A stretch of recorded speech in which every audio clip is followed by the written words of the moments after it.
Why aren't you satisfied with your job? It's just hard to, I don't know how to make them understand. Well, he's talking about hair, but first let's share his page on Substack. The Way of Curious for souls who pay attention, ask deeper questions, and have itch to do more. You don't need permission to do what you love. In fact, that's not permission at all, it's validation. You are trying to confirm that what you are doing is the right thing. But tell me, how would they know what's right for you? Do they know you better than you know yourself? No. Do they love it the way you do? No. One of the worst of all possible tortures you can inflict on a person is to get them to do something they know to be utterly pointless. Yeah, that's my job. Still, something like 40% of people aren't reluctant to say that their job is entirely crap, worthless, and even contributes nothing meaningful to the sum of human happiness. Meaningless. We are meaning making creatures. We can make meaning out of abstract paintings, tea leaves, bumps on people's heads, reality TV shows. For God's sake, it is actually hard to find things that we can't put meaning onto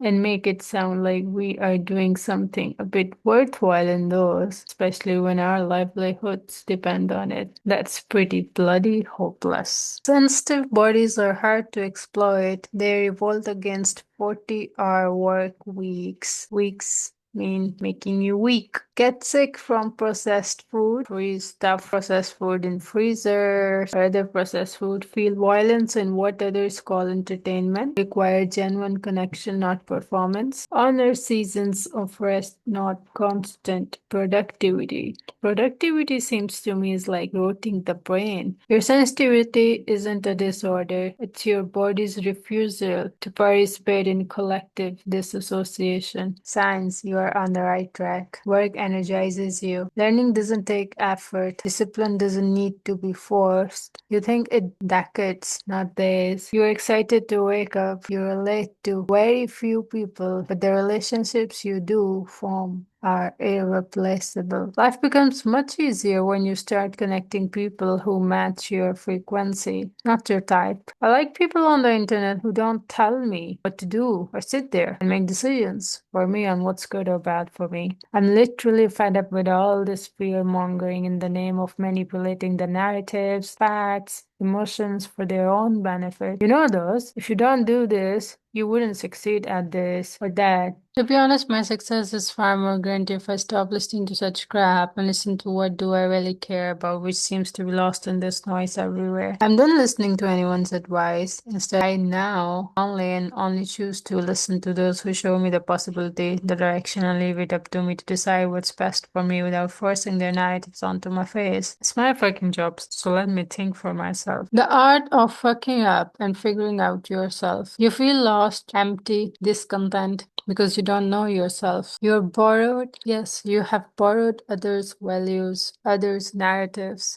others' beliefs, others' ideas, and believed it to be yours. But it was never yours and never will be. People on social media are constantly fooling you to believe that the best path is the one that they are selling you. My question to you is, if all of us are unique, then how come all our paths be the same? How come that stranger who knows nothing about your struggles, your mental state, and situations can define your path? So whom should you listen to? And I will say, no one but you. It's not your fault, but you are conditioned to achieve everything fast, fast solution, fast rewards, fast feedback, which makes you believe that someone ahead of you knows the hack that you don't. That's why they are ahead, right? Yes, they might know it, but about only their own life, their path. And it's not yours. Get this clear. They don't know shit about you. No one can answer anything about your life or yourself.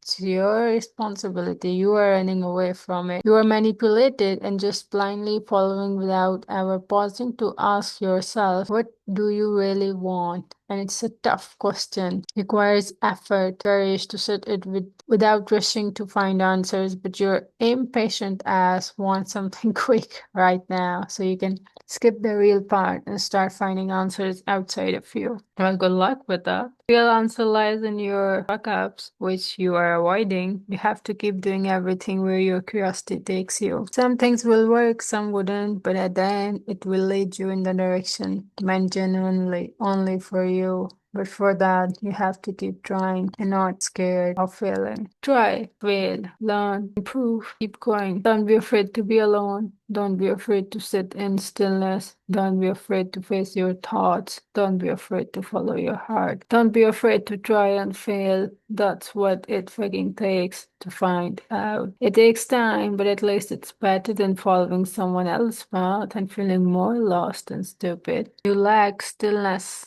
You don't lack creativity. Stop taking advice from anyone. There is no universal path to anything, and no path is like mine.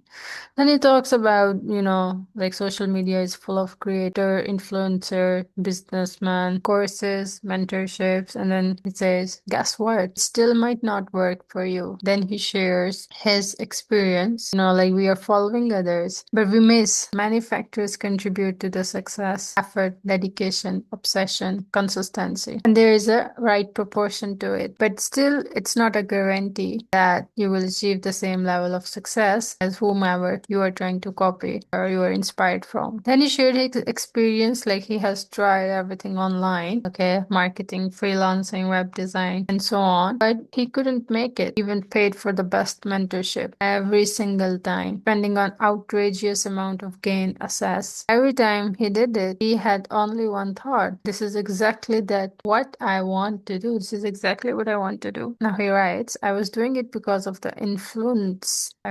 He was inspired by someone. I'm just sharing it so we can see, are we doing something like that? Are we copying someone? Copy paste. At the end, he started building an agency, but his soul met constant resistance. Hint, whatever you are doing, are you still feeling constant resistance? Then it might not be for you. Felt that something was missing. So what's missing here? He talks about. It was my lack of self-understanding. I wasn't aware of what I wanted. I saw everyone in my community sharing victories while I was struggling every day. The degree of influence from others around me, particularly on social media, began to drive my path to success. Lack of awareness. Waste time on activities not intended for me. Learning from it wasn't a waste, but an investment. I gained knowledge and aim to help you do the same. Okay, the key point. If you don't know who you are, and what you want, someone else will define it for you. You may still have doubts that if others can achieve success, why can't you? Is there something wrong with you? Don't you deserve success? Yes, you deserve success, but without knowing yourself and your path, it's unachievable. If someone has done it, it's their own path, but it's not necessarily yours. Each of us is unique, special, due to our unique perspective, mindsets, cultures, upbringings, experiences. Don't forget it. This uniqueness defines the trajectory of your life. And should you just sit down and do nothing? No. Instead, try everything. Don't force it. When you are meant for something, it fits like a puzzle piece. When it's not, you experience friction. Each of us is unique. Stop listening and copying others. What has worked for them isn't assured to work for you. How do you know if something is meant for you or not? Try everything you are curious about. When you are doing the right thing for your soul, you will feel in the flow. You will feel it as if you are not sailing against the wave, but with it. The waves will be harsh and the shore will be far, but you will want to keep sailing without any rush to the destination. For you, the journey is enjoyable even when it's hard. This is when you know that something you are doing is right for you. I told you I have tried everything to feel fulfilled, but those decisions were only influenced by external influences. When I focused on understanding myself, I realized that I was heading in the wrong direction. You may have been in the wrong race, chasing someone else's success while ignoring your own. I'm a writer every day. I may not be rich right away, but at least I'm fulfilled and purposeful. This is success for me. Your understanding of yourself determines your definition of success. The amount of action you take it in relation to it. And going the right way, you will face problems. They will not seem unimaginable until you get excited, obsessed with overcoming them. In contrast, if you're going the wrong way, even small problems can feel like a huge burden. The right path will fill you with joy. This will happen no matter how hard the journey is. But it's the wrong path that will make you feel incomplete, doubtful, anxious. Are you sailing with the wave or against the wave? And here I just wanted to share Joseph Campbell. The privilege of a lifetime is being who you are.